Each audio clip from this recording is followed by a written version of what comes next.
गोस्वामी जी महाराज पूर्व प्रसंग में वर्णन किए। श्री लक्ष्मण जी महाराज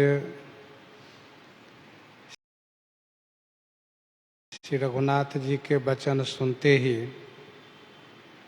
तुरंत उठ करके बैठ गए। जो उनको शक्ति लगी थी वह आकाश में चली गई और इसके बाद पुनः धनुष बाण हाथ में लिए हुए श्री लक्ष्मण जी युद्ध भूमि में रावण के सन्मुख आ गए।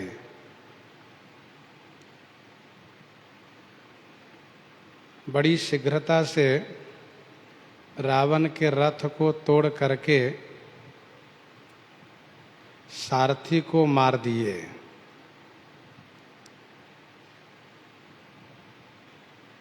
रावण को व्याकुल कर दिए और फिर उसके हृदय में 100 बाण मार करके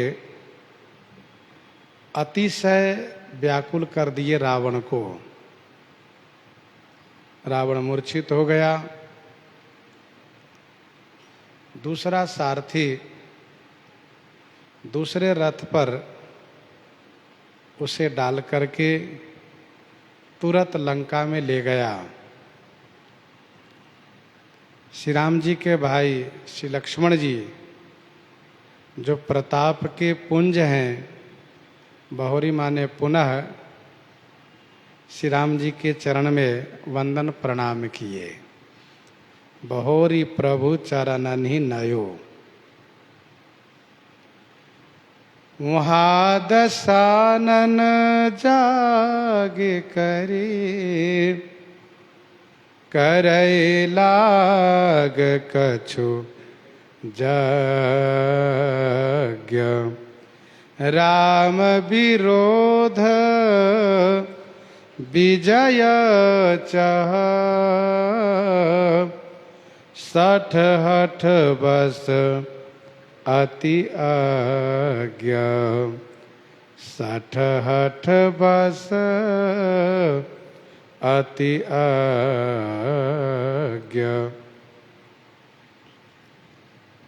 वहाँ लंका में दशानन रावण जब मूर्छित अवस्था से जगा तो विजय प्राप्ति हेतु कुछ यज्ञ करना प्रारंभ किया। कुछ यज्ञ करने लगा। मानसकार कहते हैं कि रावण 60 माने मूर्ख है, बहुत बड़ा मूर्ख है। हठ बस, हठ के बस में हो गया, हठी है। अति यज्ञ माने अतिशय ज्ञानी है। श्री राम जी से विरोध करके विजय की कामना कर रहा है, विजय चाह रहा है।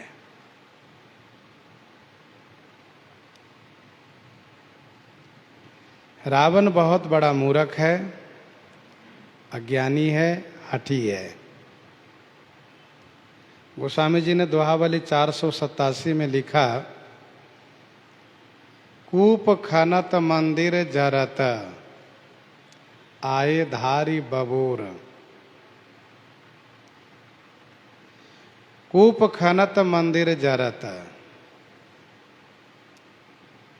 जब घर में आग लग जाए तो कुआं खोदना शुरू करे। क्यों?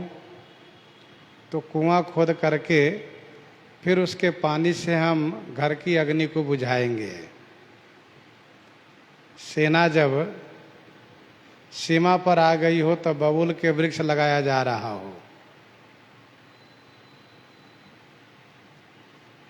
गोस्वामी जी ने कहा वो भयंकर मूर्ख है, दुर्बुद्धि है वह।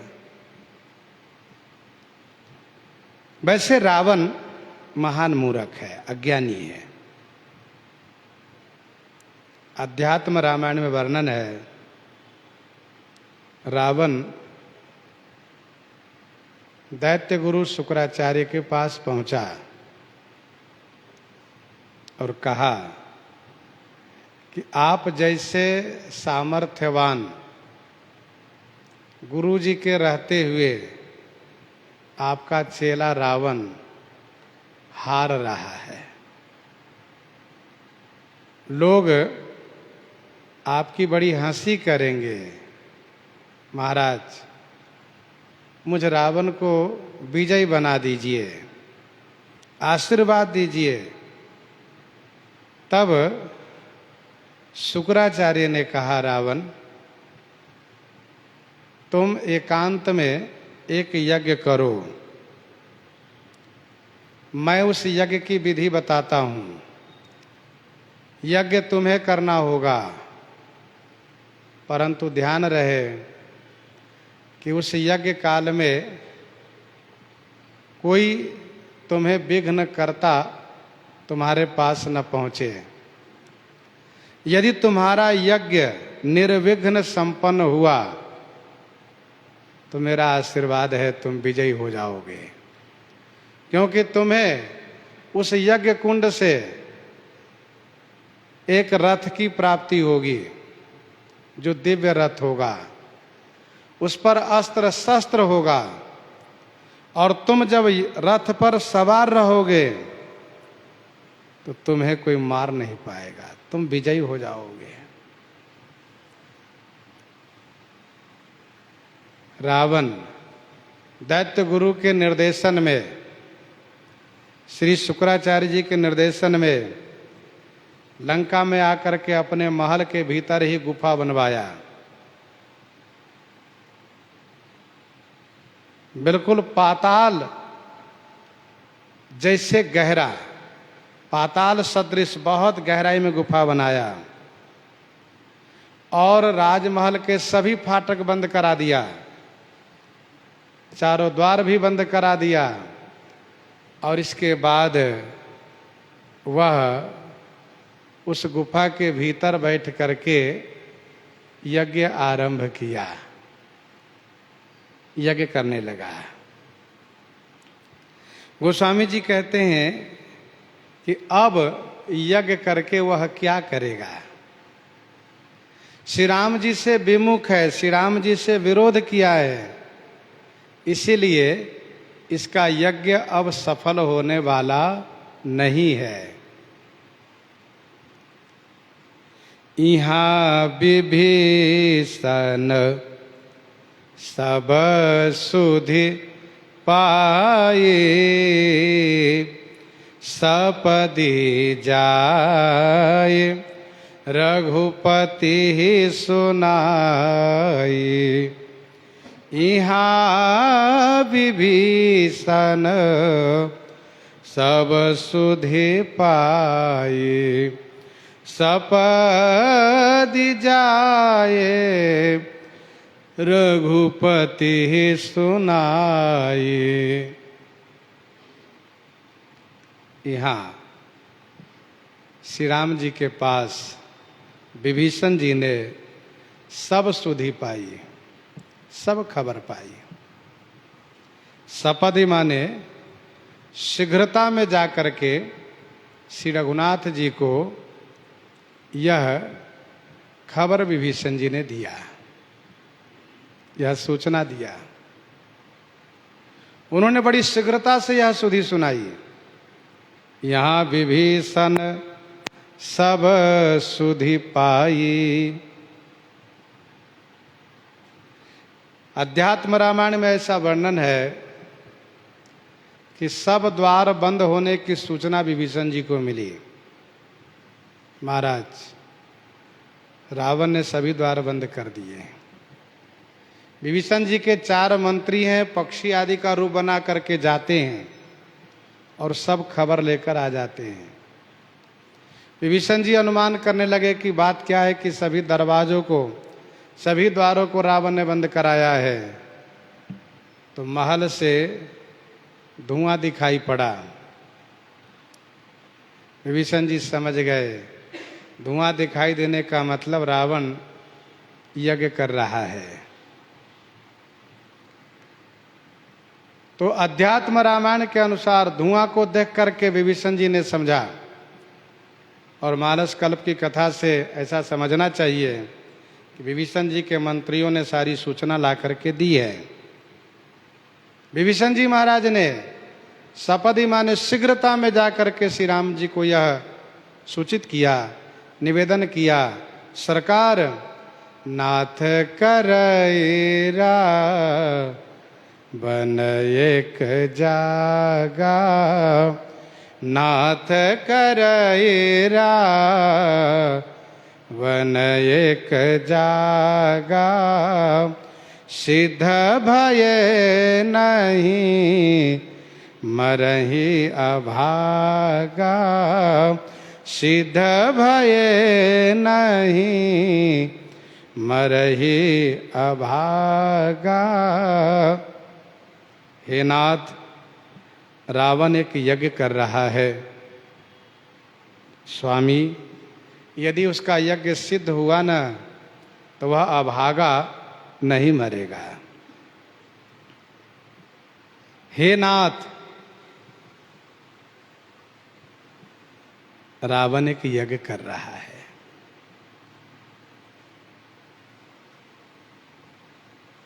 आप मेरे नाथ हैं, आपसे मैं सनाथ हो गया हूं। स्वामी, रावण दुष्ट है।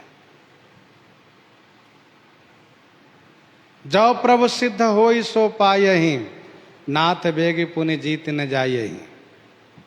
एक नहीं हजारों यज्ञ रावण कर लें फिर भी वह नहीं बच सकता, परंतु आप वरदान की मर्यादा को मानते हैं, आप यज्ञ की मर्यादा को मानते हैं, इसीलिए आप उस मर्यादा को पालन करते हुए जल्दी नहीं मारेंगे, जिससे उस रावण के द्वारा सबको कष्ट होता रहेगा। वह अभागा है क्योंकि आपसे विमुख है, आपसे विरोध किया है, वह अभागा है, भाग्यहीन है। विनय पत्रिका 140 में गोस्वामी जी ने लिखा, ते नर नरक रूप जीवत जग, ते नर नरक रूप जीवत जग, भव भंजन पद विमुख अभाग्य, भव भंजन पद विमुख अभाग्य। इसलिए स्वामी, पठबहु नाथ बेगी भट बंदर, पठबहु नाथ बेगी भट बंदर, करहि विध्वंस आवदस कंधर, करहि विध्वंस आवदस कंधर, पठबहु नाथ बेगी भट बंदर। हे नाथ, बेगी माने शीघ्र, भट्ट माने योद्धा, बंदर को पठबहु माने भेजिए। हे नाथ, शीघ्र योद्धा बंदर को पठबहु माने भेजिए, वे जाकर के यज्ञ विध्वंस करें, करें विध्वंस, जिससे आवदस कंधर, दस कंधर रावण आ सके, जिससे वह दस कंधर रावण आ सके। पठबहु नाथ बेगी भट बंदर, करहि विध्वंस आव दस कंधर। सरकार ने कहा, विभीषण जी, बहुत सुंदर, आपने बड़ी अच्छी सूचना दी और उस पर हम तुरंत क्रियान्वित करते हैं। प्रातः होत प्रभु सुभट पठाये, हनुमदादि अंगद सब धाये, प्रातः होत प्रभु सुभट पठाये, हनुमदादि अंगद सब धाये। प्रातः होत प्रभु सुबट पठाए। प्रातः होते ही प्रभु श्री राम जी सुबटों को पठाए माने भेज दिए। हनुमदादि अंगद सब धाये। हनुमान आदि श्री अंगद हनुमान आदि योद्धा लोग धाये माने दौड़े। रावण का वध श्री राम जी स्वयं करेंगे। इसलिए प्रभु ने विभीषण जी की मंत्रणा पर, विभीषण जी की सलाह पर यज्ञ विध्वंस करने के लिए, जो यज्ञ विध्वंस करने में कुशल वानर हैं, उन सुभट वानरों को प्रभु ने भेजा प्रातः होते ही। क्योंकि यह यज्ञ इसका चलेगा। ऐसा नहीं कि रात्रि में पूरा होने वाला यज्ञ था, ऐसा नहीं था। इसका यज्ञ कई दिनों का था। जब तक इसका यज्ञ पूरा न हो तब तक यज्ञ करने का उसका उद्देश्य है, उसका लक्ष्य है। श्री राम जी श्री हनुमान अंगद आदि योद्धाओं को भेज दिए।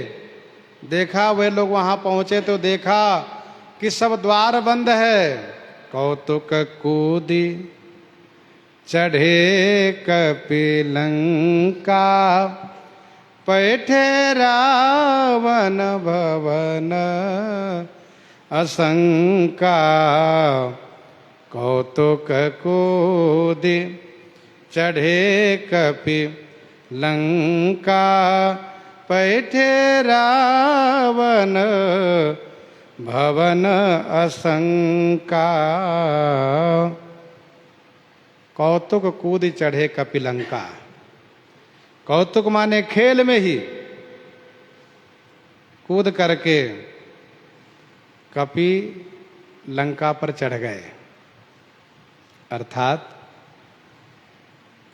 कूद कर लंका में चढ़कर आ गए, किला पर चढ़ गए, लंका पर चढ़ गए, लंका के दुर्ग पर चढ़ गए। कौतुक कूद चढ़े कपिलंका, खेल में ही।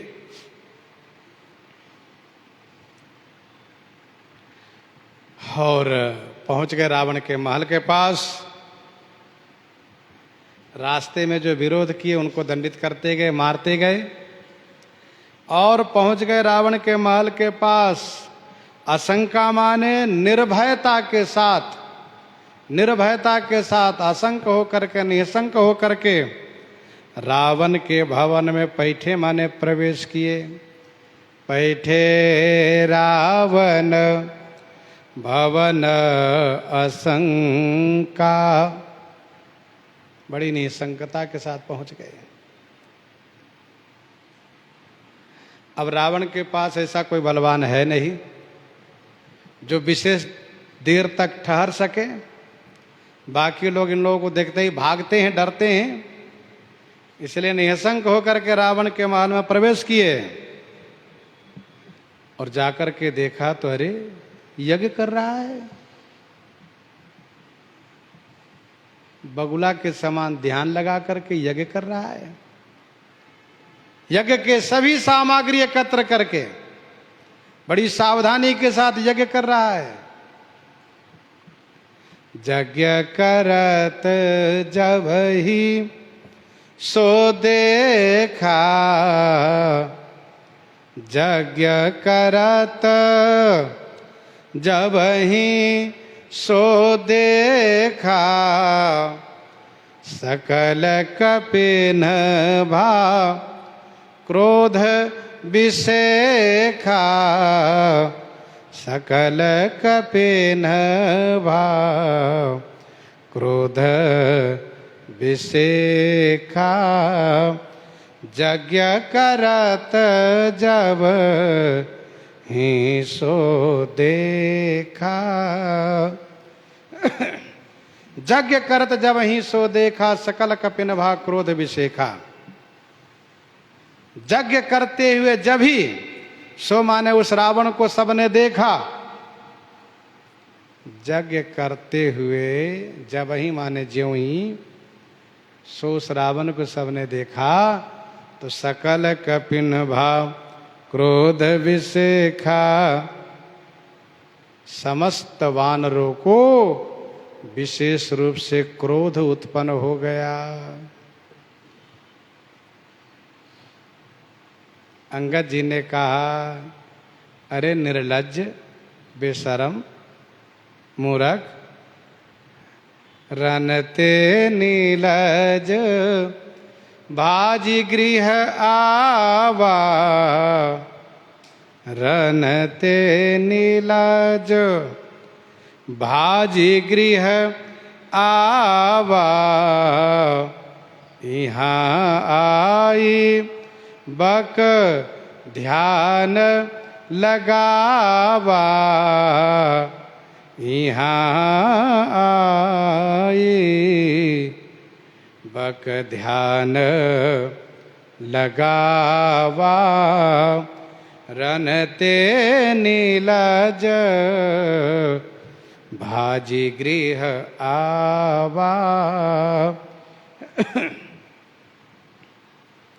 अरे वो निर्लज, रणते भाजी गृह आवा, रण से भाग कर घर में आ गए हो और यहां आकर के बक ध्यान लगाए हो। लोग दंभी को बक ध्यानी कहते हैं। बगुला जब नदी तालाब किनारे दिखाई पड़ता है तो बड़ा शांत गंभीर दिखाई देता है। ऐसा लगता है कि वह बड़े चिंतन में, बड़े ध्यान में खोया है और बहुत आराम से पांव उठाता है, रखता है, परंतु उसकी गंभीरता, उसमें शांति तभी तक है, कब तक? जब तक कि उसको मछली नहीं दिखाई पड़ती है। पश्य लक्ष्मण पंपायाम बको परम धार्मिक। भगवान श्री राघवेंद्र पंपा सरोवर पर पहुंचते हैं तो बगुला को देख करके कहते हैं, भैया लक्ष्मण देखो, बगुला